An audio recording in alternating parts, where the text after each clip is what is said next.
All right, so today we're going to talk about powering on the Allen and Heath Advantage, which is what you see here. We're going to talk about loading scenes and loading shows, and then how to power this console back off. So the first thing you need to know is over here on the lower left is the power button. So we're going to turn this power button on, and it takes about 30 to 45 seconds to boot. Okay, so at this point the console has booted up. This console has booted up to the reset front of house setting. As you can see, everything is basically at default. Alright, so finally now the last thing we need to do is we need to shut this console down. To shut this console down properly, it actually has a shutdown procedure that you do need to follow. If you don't follow it, you risk corrupting the operating system. You risk corrupting your show or scene files. So what we simply need to do is make sure our DCAs are muted and our mains are muted. After that, we go up to utility, and we're going to hit shutdown, and then we're going to hit yes, and then it does take it a few seconds. It's shutting down the console now. It comes up to the screen. It says it's now safe to power off your console. Once it does, then you can turn off the power in the back, cover your console up, and you're all done. Alright, today we have an Allen Heath Advantage console sitting here. And today we're going to talk about patching inputs, outputs. For our console here today, plugged up to the S-Link output, we have a Allen Heath GX 4816 stage box. Out of that 4816 stage box, we have an MEU connected to it. An MEU is, we're going to talk about that later, is what is used to distribute to the ME1 personal mixers. We also in here we have a Waves card, which actually plugs in, is a card slot in the back of this console. Also we have a Dante card, 64 by 64, loaded in the back of this console. So we wanted to just go through our configuration that we have plugged up today, so everybody understands when we go into our IO routing what you're going to look at. So first thing we're going to start with, as you see on the screen on the right, is it has a button that says IO. Okay, so we're going to click on IO. As you see at the top, it says outputs, inputs, tie lines, virtual sound check. So for today, we're going to talk about inputs and outputs. And this is how you patch audio into this console, how you patch audio out. So what you're seeing right now, because outputs is up, we'll start there. So this console has local inputs on the back of it, back here, and it has local outputs, okay? So that can be helpful if you maybe have some things at front of house that you want to plug in. The stage box is good because it's connected with a cat wire to the stage box, and that might be where you plug in all your instruments and things like that. So it does have the ability to patch local outputs. Okay. At this point, you see under outputs local, you see where it says mix out. Okay. So it talks about all your stereos and it has all your mixes out. We'll talk about the mix outs. Mix out can be an auxiliary, it can be a matrix, so it can be anything you want as far as patching. Okay, now that's locally on the back. Okay, if we go to S-Link, S-Link, what you're seeing now is the 16 outputs on the GX 4816, and as you can tell by looking here, you see two of these that are gray, 15 and 16, because we have this already set up and those 16 are already patched. So if you see them gray, that means you can't patch them. And you see the little dots right there. Okay, it won't let you double patch. Okay, so and simply patching and unpatching is just simply touch. Whoops, touch it again. Okay, now you can patch all you want. Okay, whoops, there we go. Okay, so that is how you simply patch. And in this case, if you look here, here's our mains, right? It says it's a stereo main. And it happens to be yellow. And if you look here, there's left and right, yellow, and they're going out 15 and 16. So if we go to our GX 4816 and we plug in those XLRs into 1516, that is going to be the output from our console for our stereo outputs.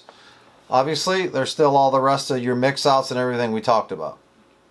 The next output you'll see is ME1, okay? ME1 is if you're taking an output from an ME or a personal mixer.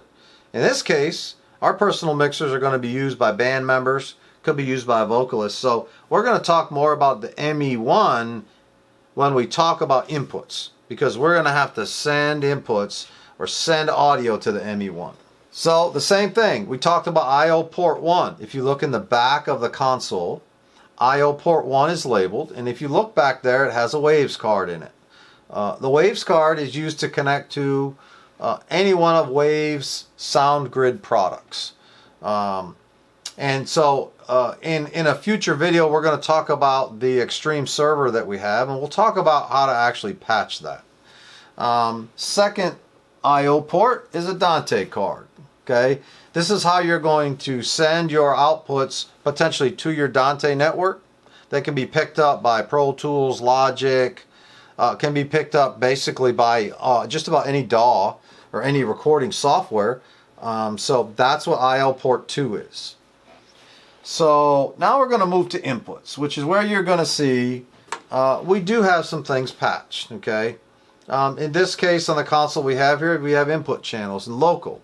So we've patched some things into local. And as you can see, all these are gray up there, which means they've all been used. Okay, so for the sake of the training video, this is said we would have some things plugged into the back of this console. If we go to S-Link, okay, now we'll take a look at the S-Link inputs. Okay, and this is where we have an actual system patched. Okay, so if I were to go down to the stage where my GX4816 stage box is, I would look and see 1 through 18, and I should find, when we install, you would find a cable plugged into 1 that says kick. Plugged into 2 is snare top, snare bottom, all the way down. So when we put these consoles in, we make sure we like to do 1-to-1, as we're going to show you on the surface. We also like to do 1-to-1 in patching. Two things is, it makes it very easy to troubleshoot if something happens. If you're front of house engineer, so kick, and if you look over here, kick is channel 1. If you have a problem with the kick, you know very simply, oh, that's channel 1. Hey, can somebody go check the stage box to see if this cable's plugged into 1? So this is how all these inputs from the stage box, okay, which is S-Link, which is a cat cable coming out of the back of the S-Link port to our GX4816, could be any stage box that you have. So we have 1 through 18. We skipped a few, and then because we wanted to split them out a little bit, and then we have all our handhelds. We got 9 handhelds. We got audio left and right, a Pastor Lav, a CD, and a video. Okay, so these are all coming into our stage box too. Okay, so and then you see all the way down to 32. This stage box, if you go over farther, notice stops at 48.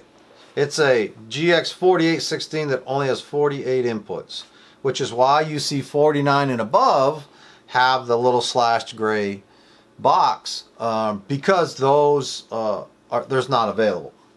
Now, could you have cascaded another box? Yes, you could have put another box. If you did, if you had another 16 input box, because this console can do 64 channels, 49 through 64 would then be your second stage box. So this is all your S-Link inputs. Okay. We talked about I/O1, and we won't do this now, and we don't have it. I/O1 is for Waves.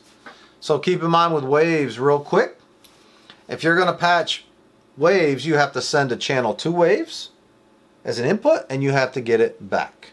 So basically that's what Waves does. Waves is going to process your audio. You send audio in it, and you're going to route it back. But we'll review that in another video. I/O port 2 is for Dante. We have several clients that have this console.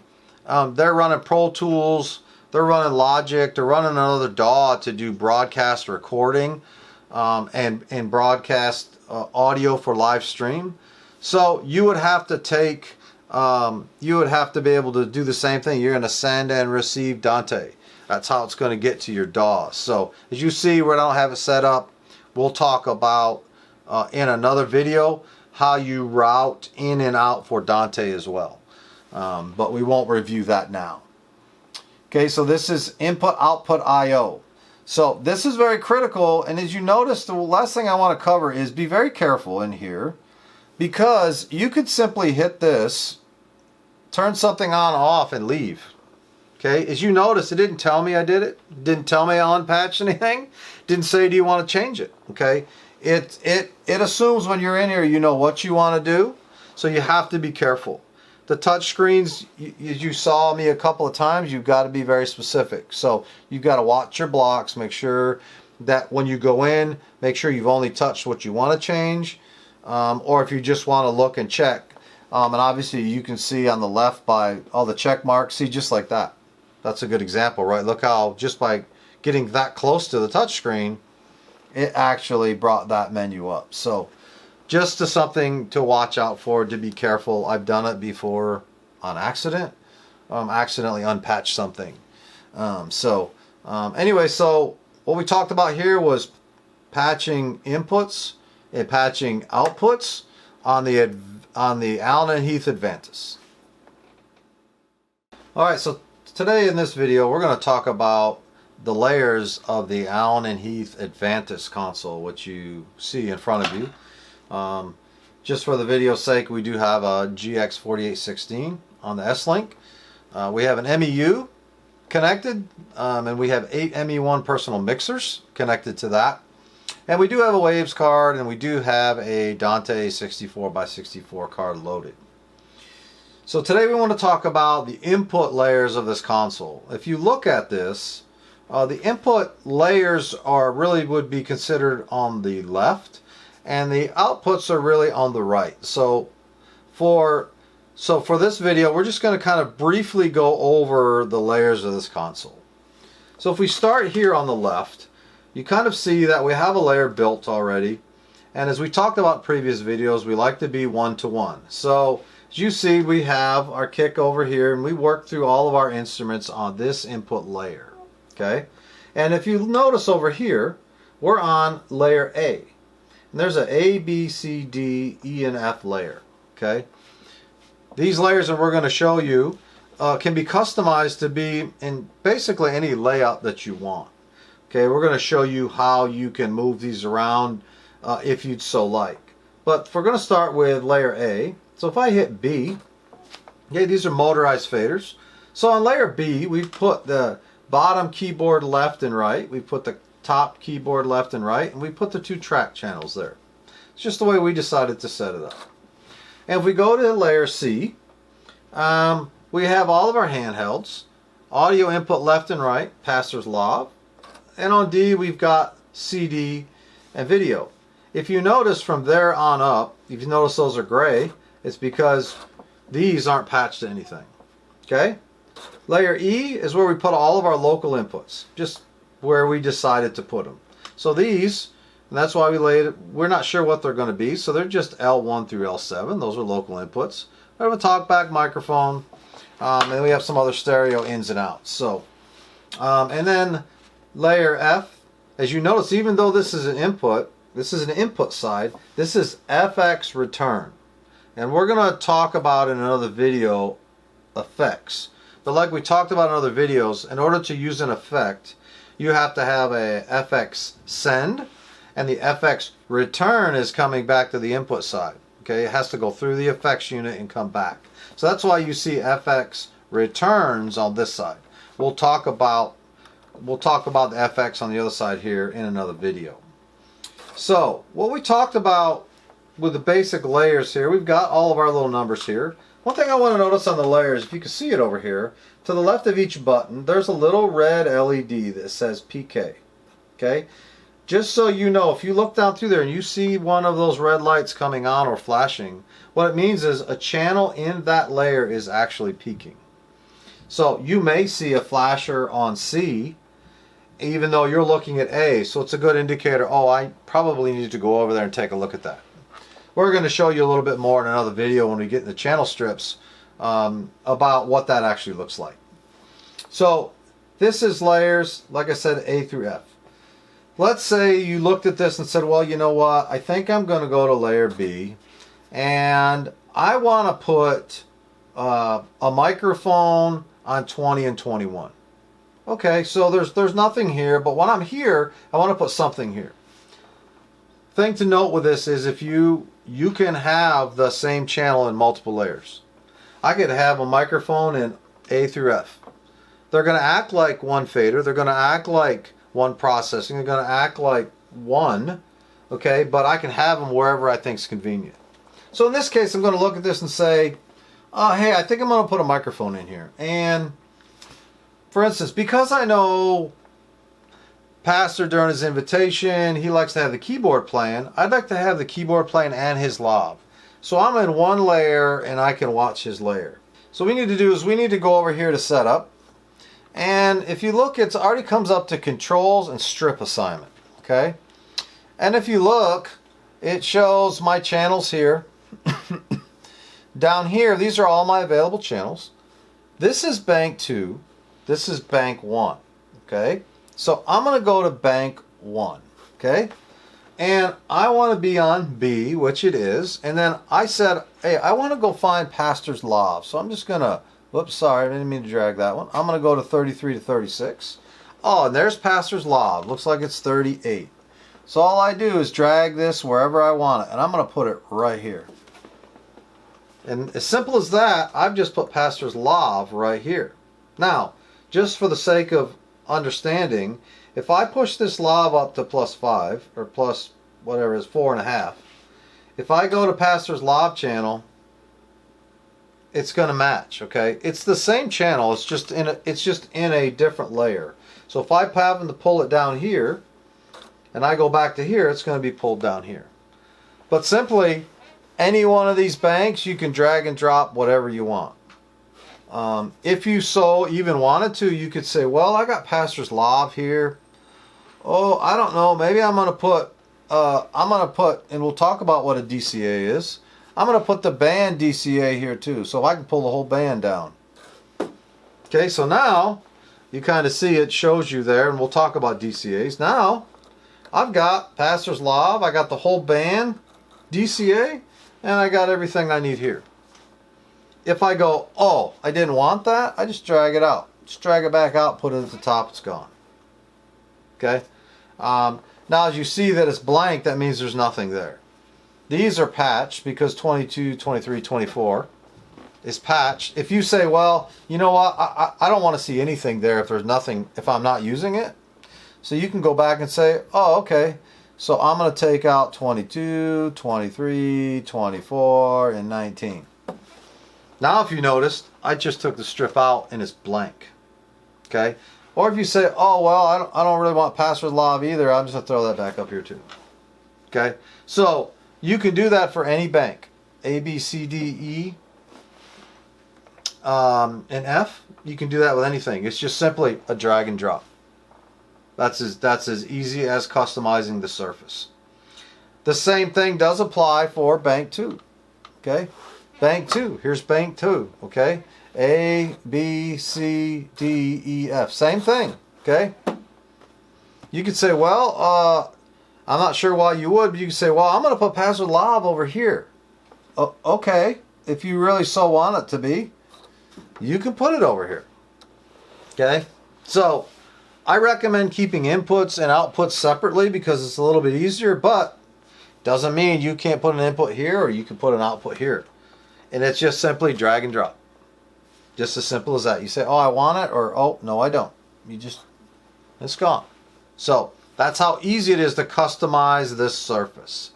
Next thing I want to talk about is, as you see, we got a lot of buttons here. We got some buttons here. We got some buttons over here. Okay. So this console and buttons here is configurable. What that means is you can set that button to be whatever you want. In this case, you see one of those buttons flashing right now. What that flashing button happens to be for is a tap tempo for an effect, which means as the song is going, you can use this to put a tap tempo into, and I'm going to go into your effects, and you can see it right there. And so as I change this, you can see the numbers change, right? If I go slower, okay. So that was configured to that. Another option you can use, and I'm going to show you some of these options.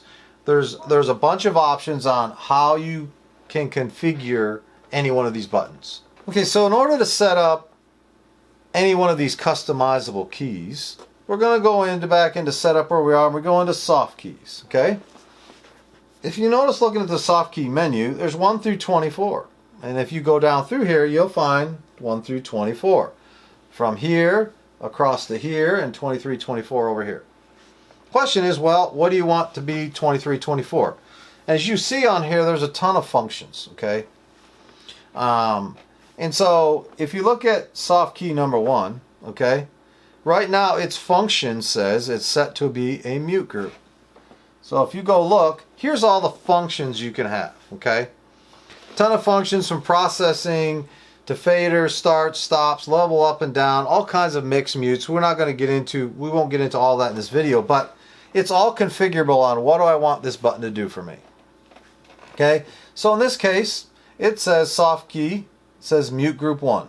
Okay, so if I go up to mute groups, okay, and I'm in mute group 1, if I look at the screen, that tells me, guess what? If I hit that button, I'm going to mute handheld 1 and 2. If I say, oh, well, I want to mute all the handhelds, okay, no problem. And we'll just do this. As simple as that, that mute group 1 is now muting all of those. If I said, well, I want mute group 2, I want to be able to mute the band. All right, sure, let's just select all these for mute group 2 while I'm over here. Okay, tracks. So that's all the band, right? So I just set mute group 2, okay? So I can come back and say, okay, I'm in my setup, control, soft key. So I'm going to make number 2, right? It's going to be a mute group, okay? And then I select this, and if you notice when I select that, see how the color's orange? That means that's your selector knob. Okay, I go 2, and I say apply. Okay, so what I've just done in this setup is I've made 2 buttons. Okay, okay, handhelds, band. Okay, and I'm going to undo these DCAs real quick, and we'll talk about DCAs in a minute. If we look over here, see I just hit 2, see all these muted. All these muted came up, take 2 off. If I go to my layer with my audio microphones and hit 1, I've just muted them all. So these buttons can be very helpful for setting a lot of different things, but keep in mind you've got 24 buttons. In the case you see here, this mute group button is doing the same thing this one does. So you notice they turn on together. Okay, so I can have a mute here, or if I happen to be over here, I can do that. Okay, but they're doing the same thing. So that's all these buttons. Those are customizable buttons on the console. So we're going to take that off.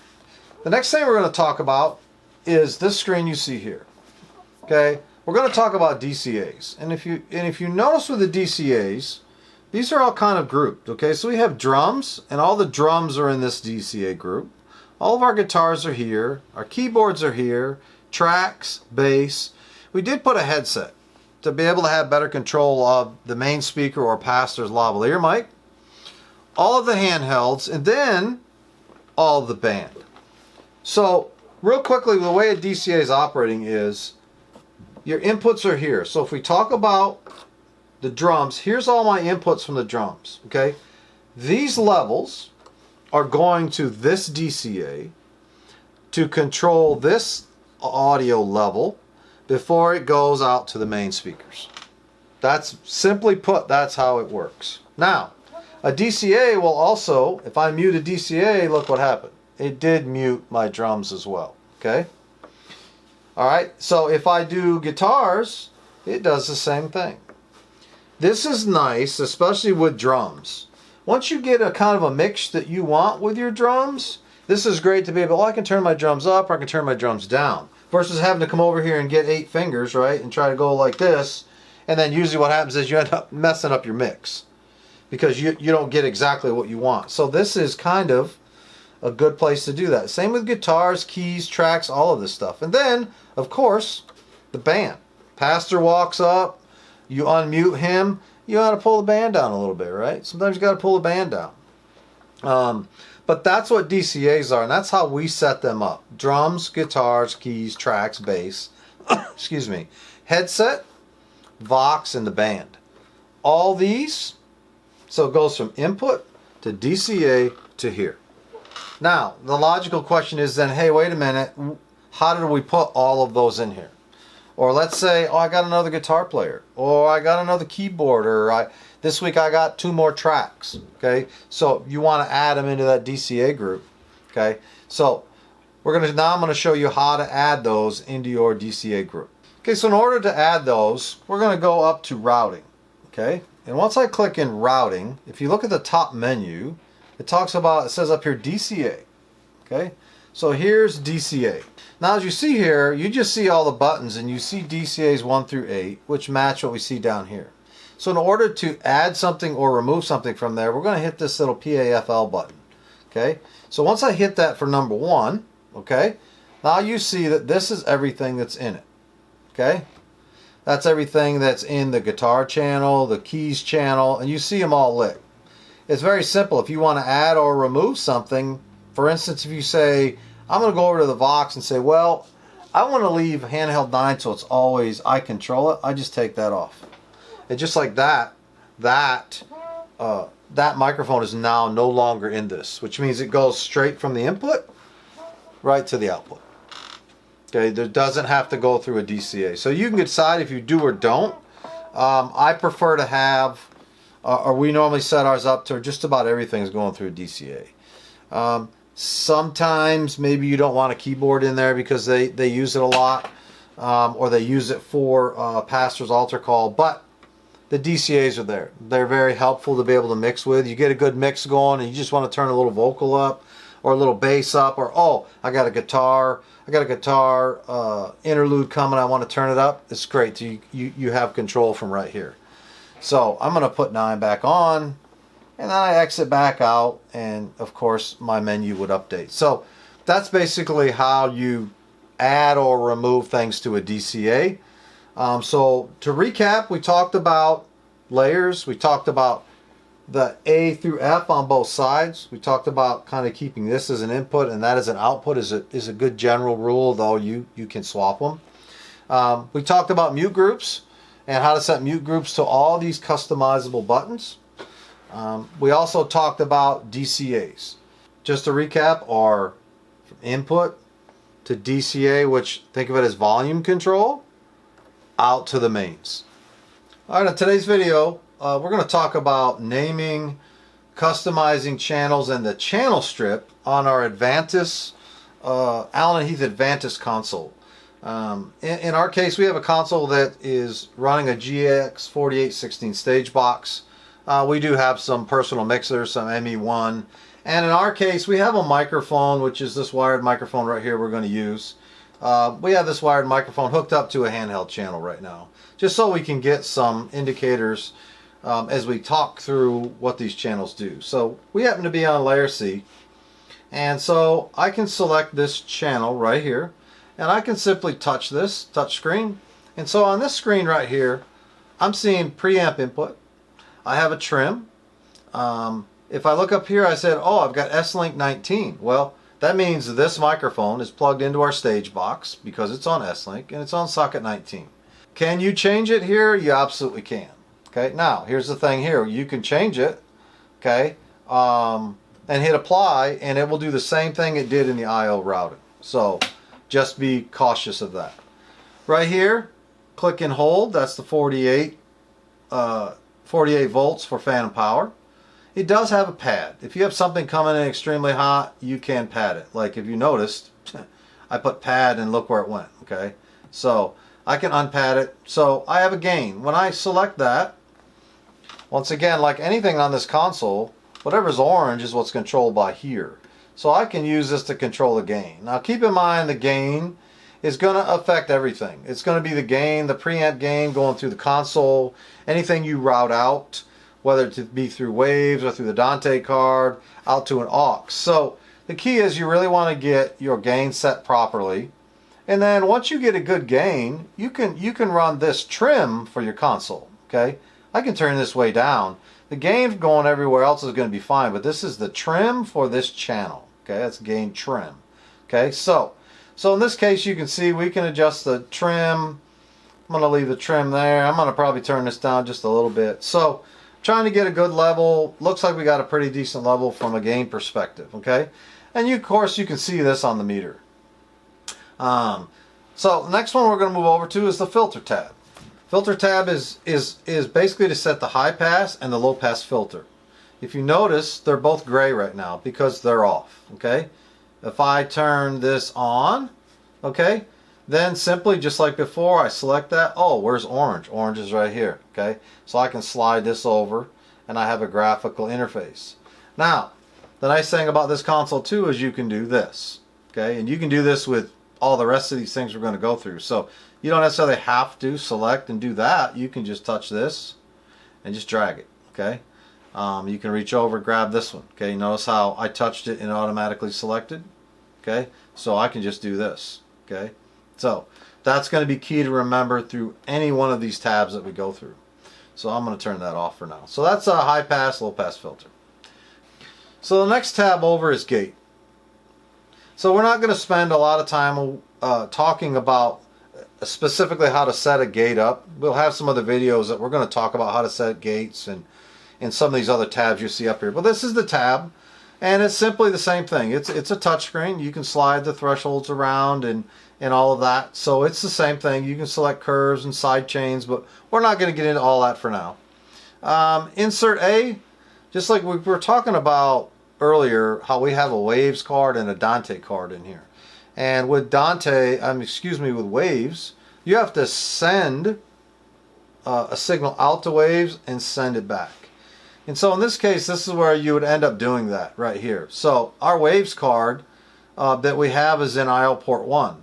Okay, so we'd have to send it out IO port 1, and it would have to come back from IO port 1 on port 1. So what we're saying is we just would have set an insert. It's going out to Waves and coming back. So that's basically what inserts are used for. Parametric EQ. Now if you notice, we turned on the RTA, which is a helpful feature in here. It's showing a representation of my vocal on here, on your up against where your actual EQ is. So this can be helpful. You got a microphone on stage and you're trying to ring it out and you're trying to figure out where it's feeding back. You come into this channel, you turn the gain way up on it, and then you can actually find out and see, oh, it's over here, it's over here, okay? So, you know, then you can start the same thing here. You can grab this, and you can start, you know, okay, I'm going to etch this out of here, I'm going to etch that out of there, okay? So now you also have all of these as well. You can do everything with this if you want to, okay? So I can say, oh, I'm going to turn this up and I'm going to change the Q, okay? So you can still do all that here, okay? You can still do that, or you can use it with your hand. One thing to notice over here too is you notice these options, right? Okay, you do have options. So what I just do, I just change the curve, right? And I've got this, and then I've got a cut. Okay, so you have the option, okay, for the low band and the high band. You can set it, okay, on whether you want it to be cut, whether you want to act like a filter. So you have that option. Obviously these two in the center you don't. So, whoops, sorry about that. I'm going to go back. I'm going to turn this back down. Okay, so that's parametric EQ. Okay, RTA you can turn on and off. Keep in mind that the RTA is only going to, if you have RTA here, you're not going to see an RTA over here. Okay, it's an RTA picking up each individual microphone. So this EQ, this RTA that you're seeing is just this microphone. Next, we're going to go over to the comp. That's the compressor. Same thing with a compressor. It's got all your normal settings. We're not going to get into how to set up a compressor. You can obviously turn it on and off. So it's got side chains. It's got all that kind of stuff. So, but we're not going to get into exactly how to set up a compressor. Insert B, same thing, right? You've got insert A and you got insert B. One thing I'm going to mention on inserts is if you have something inserted in a channel and there's nothing for that thing to go through and come back, that channel will not work. So for instance, if If you have a bunch of inserts on using waves and your wave server is not on and not working, your audio channel won't do anything because it's in the path, and if waves is not there, the path is broke. So just keep that in mind. If you have an insert that, like I said, that device has to be on, or that audio flow, if I had this microphone going through waves and our wave server's not hooked up, it wouldn't work. Second is delay. I don't see a lot of times where you delay a specific channel, but you can. If you've got an issue where for some reason, maybe on a video, maybe a video channel, maybe it's coming in and you got delayed a little bit because audio's ahead or vice versa. So you do have an option of doing a delay here. One thing that I didn't mention earlier is, if you notice under the EQ, there's a library button. PEQ library, okay? This is nice because let's say I EQ'd it and I have a vocalist, and this is the greatest EQ I've ever done, let's just say. I can then go in and say store new, and I'm not going to do it here. I can put their name in. So whether they're using handheld 8, 1, 5, if they have handheld 4 next week, I can go in and I can actually recall that EQ. Say, oh yeah, she's got mic 4 instead of 1. I'm going to go in and say, okay, this is this person and this is that person. So once you get your EQ set up, good idea if you have vocalists that are singing a lot, you can save it. Makes it real easy. I don't have to try to EQ them every single time. I can just go in and recall it. So that's a good thing to note. We say new and we'll say vocal 1, 1 and say apply. All right, so there we go. So that's an easy way to do that. So what we've gone through so far here is just channel strip, channel processing. We've talked about the preamp. We've talked about 48 volts. One thing that I think I may have skipped over is polarity. Keep in mind with polarity, and we'll talk a little bit more about that. Polarity, depending on where your microphones are, can cancel out each other and can have a negative effect. So just keep in mind that the polarity button is there. One thing we talked about earlier, well, I'm going to discuss right here because we're in this. We talked about earlier, and I'm going to move my microphone back, that over here on the channel strips, okay, on both sides, there's the PK button. So what it says, it tells you is something's peaking in that specific layer. What I'm going to do is make that peak for a second so you can kind of see what actually happens. So the nice thing about this is I can be in A over here, okay, and I'm over here mixing the drums, but I can look down and say, oh, wait a minute, something, and I know C is my vocal, I got a vocal that's peaking. Because if you look at this right now, even with your DCA, you may not know that with everything going on. So it is a good indicator to come over here and go, oh, I need to turn this guy down. So obviously we can go back in here and we see, oh yeah, our gain is all the way up, so we can kind of turn that back down. So just wanted to show you that peak button while we were here. Last thing I need to show you about channel strips is, if you noticed right here, there's a gain button, a pan button, and a sends button. Okay, nice thing about it is, even though you see this still red, very simply put, you can hit gain, and now you notice all these turned red like that button did. Now this is a gain knob.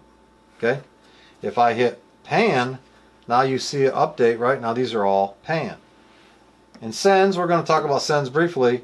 Now this is talking about a sends. So keep in mind, these are really easy buttons, okay, to be able to, gain, instead of having, I got to click up here and turn some knob. Okay, so really easy way to do that. The last button I want to show you that has an effect on this is, and we made these, and it's under where you customize where we talk about customizing the surface. We made one, okay, be the threshold, and you notice this is threshold. That happens to be the threshold for the compressor. Okay, under customizing channels, you can set that to be what you want. This is going to go whatever selected. There's the gate, there's the compressor.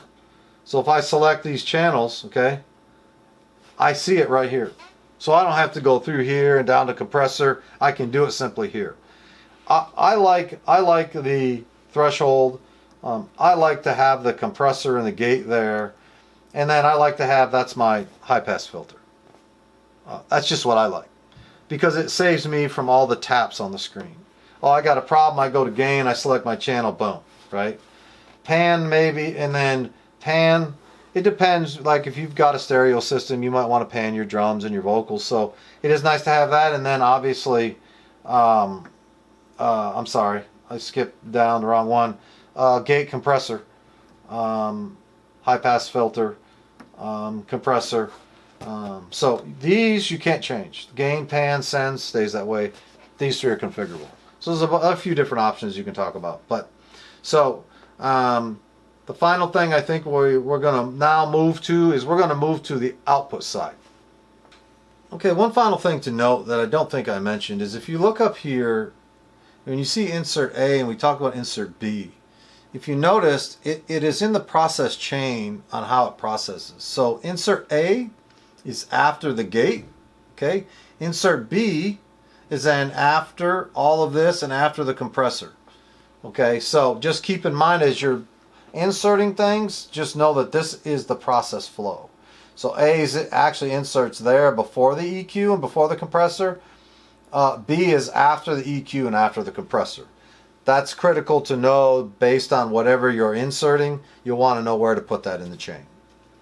Okay, in our next video here, we're going to talk about sends. And as we've talked through, all of our sends on our Allen and Heath Advantis that we have here is all on the right hand side, which is what we generally prefer to do. So we have A, and we talked about DCAs already. So we're going to go to our layer B. Layer B, as you can see, is all our aux sends.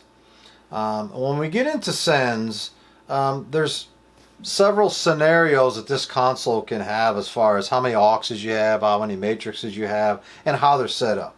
So real quick, we're going to go into setup, and we're going to go into mixer configuration, okay, as you can see there.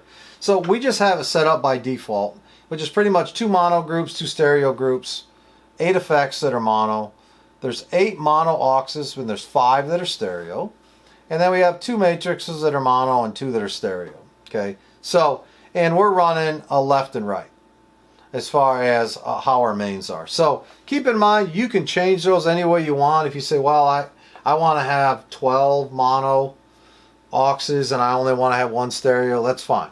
Okay, so you can kind of dial and change those numbers as you see fit. Now, you certainly can't add, you know, an infinite amount of auxes in that. There's obviously only so much processing power, so it's only going to give you so many. But you can take this away and you can add that in. So we just want to talk about and let you know that that configuration is available. If we go back, so we're looking at, in this case, aux 1. So here's our aux channels, okay? And as we saw in the menu, these are all mono aux channels, okay?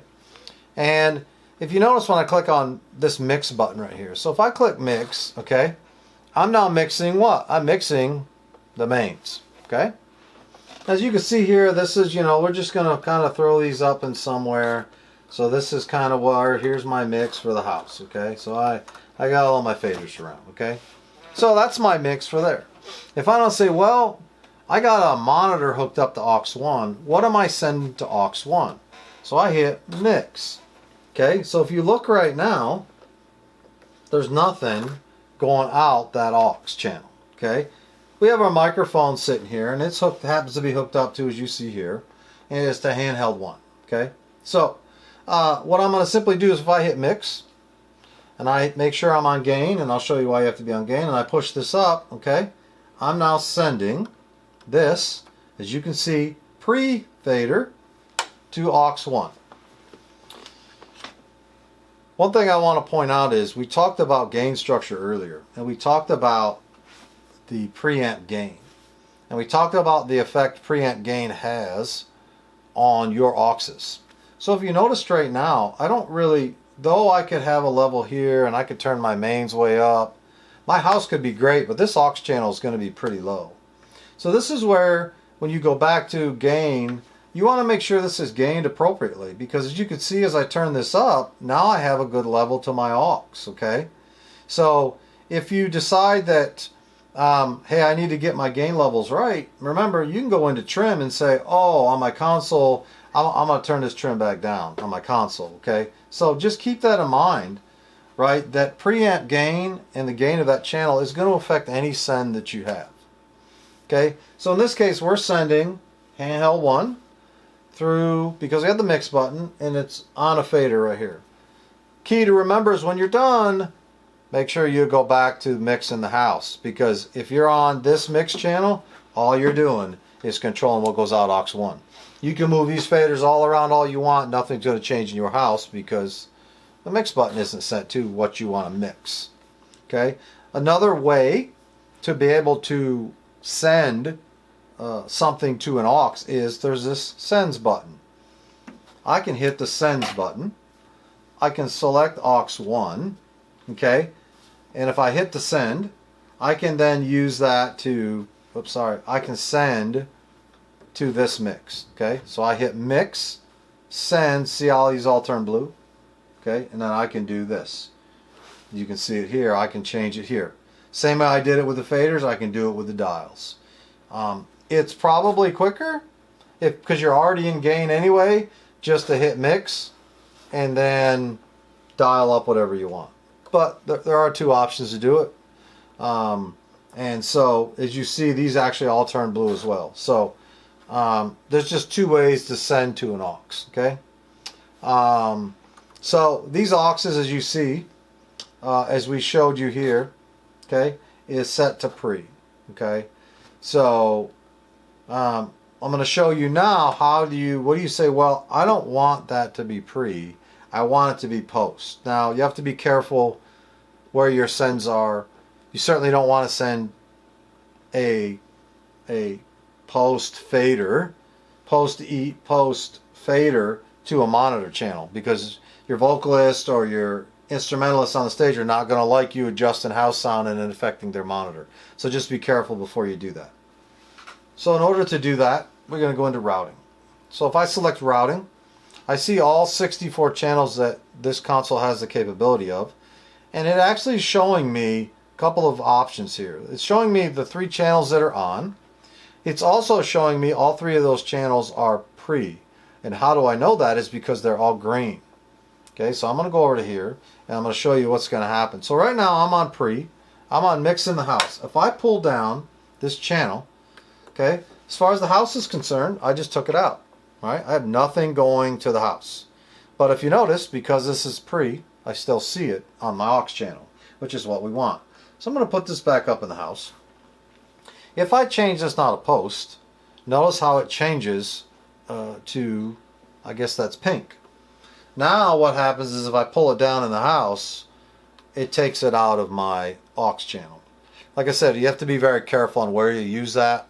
Most of the auxes, like the way this is set by default, all of these mono auxes and the stereo auxes are set to pre. Because we don't want to be changing somebody's mix they're expecting. Even if I decide, or your front of house engineer decides, oh, I need to pull that vocal down or I need to turn it up, that can be very destructive to wireless in-ear monitors. Somebody on an ME1 expecting to hear something, you could kind of hurt the musician or the vocalist mix. So you have to be very careful with that. So that's how we do pre and post. I'll turn that back on. And then you can go down here and say, oh, what is this? Now, of course, you can change levels here too. You can say, okay, I'm going to turn that off. Just like we showed previously, you can do it here too if you wanted to.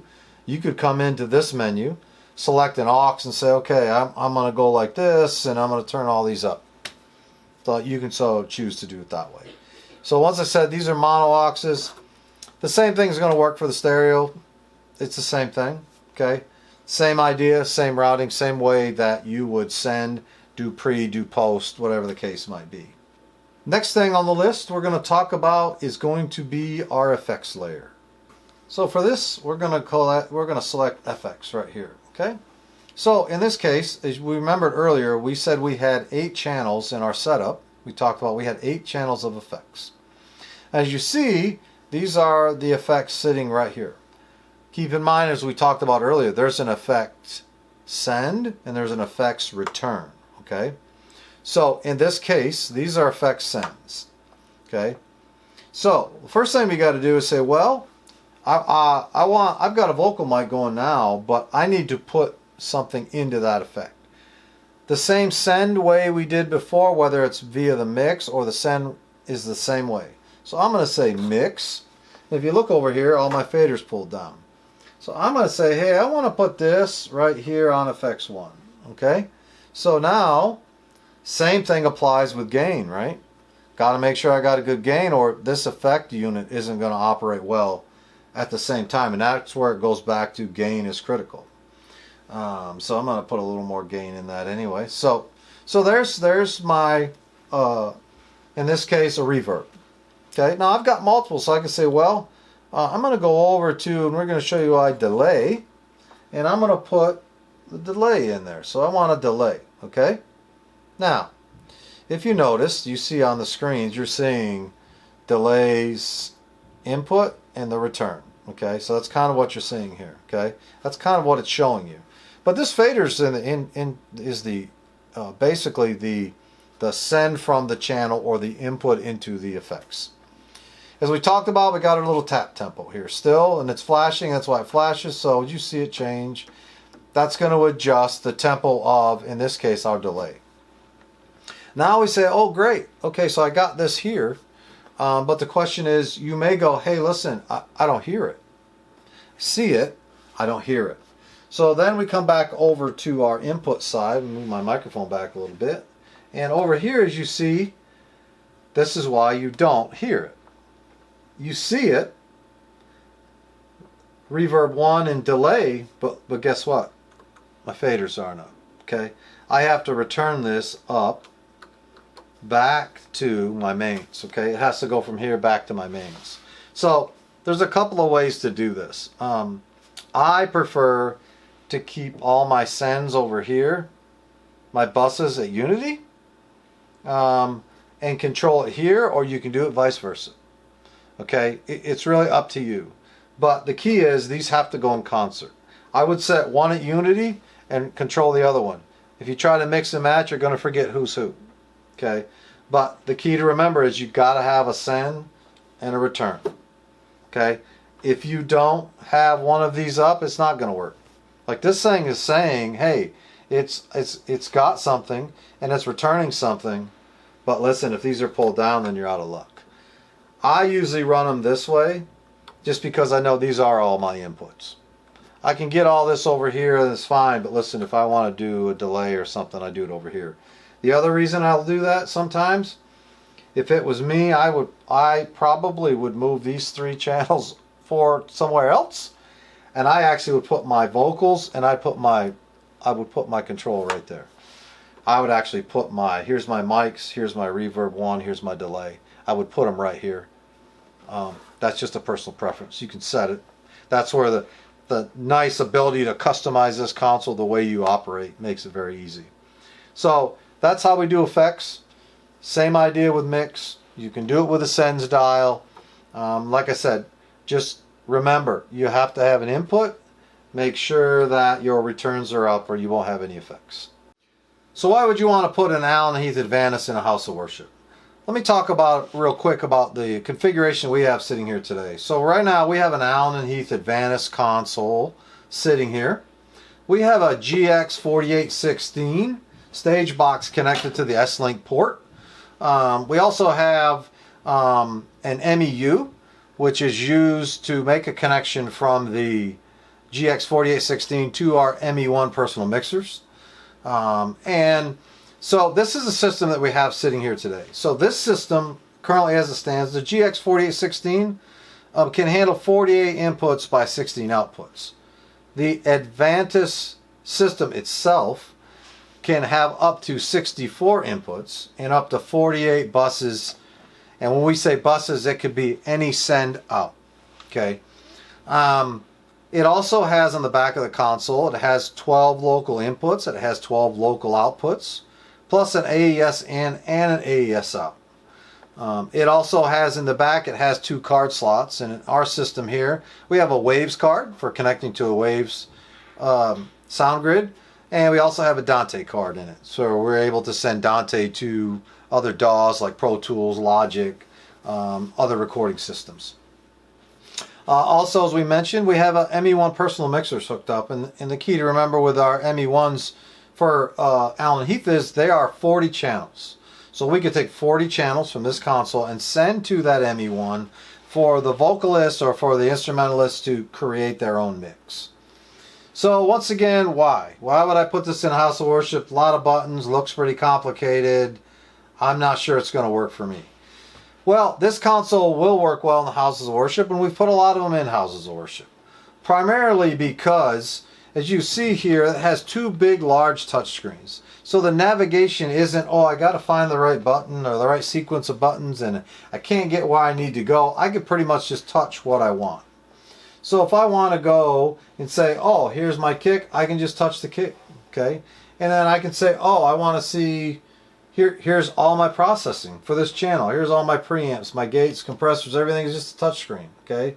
Oh, the EQ, you know, I got EQs, I can touch channels, okay? So very easy to say, oh, let me touch this, okay? Right? I got my faders, I can see everything here.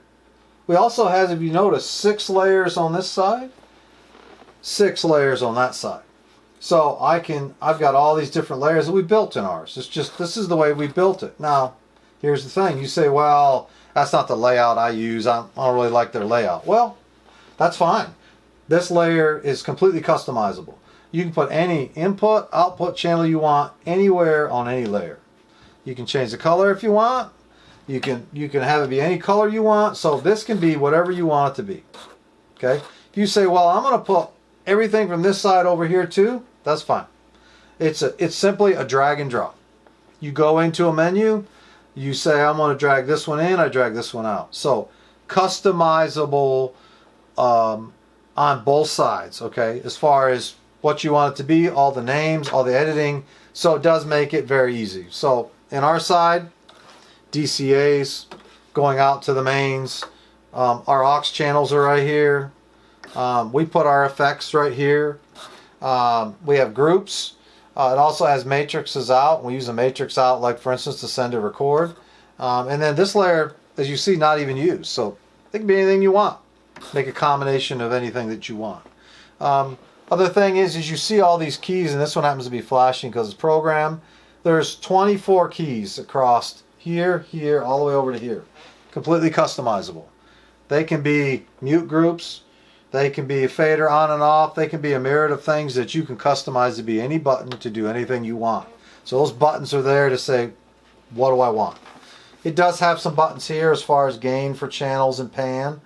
But those you can't change. But those other 24 are easy to change. So great, easy to use console. You can customize it to your own workflow. Like I said, got customizable keys. The other great thing about this console is service and support. Service and supported here in the U.S. Obviously, you can call us. We're your first line of support. If you purchase a console from us, if need be, we can call Allen and Heath directly ourselves. We have a great line, great relationship with them. We also have an outstanding relationship with our manufacturer rep for Allen and Heath. So he's in the area as well. Direct call if there's any issues at all. We could certainly be able to help. So this is a great console for a 64 channel 42 bus console in the digital world. This is very, very, very competitively cost console and all of this equipment. So it's a great addition to any house of worship. Easy to be trained. We provide full training. You know, usually 1 or 2 sessions of training. We usually provide an engineer for a couple of weekends to make sure you're comfortable. But we've trained many of volunteer engineers. Usually a seasoned engineer is pretty easy to pick this console up, but even volunteers have been really easy. So let us know what we can do. If you have any other questions, you can reach out to us via the email or phone number that you see on the screen. Have a great day.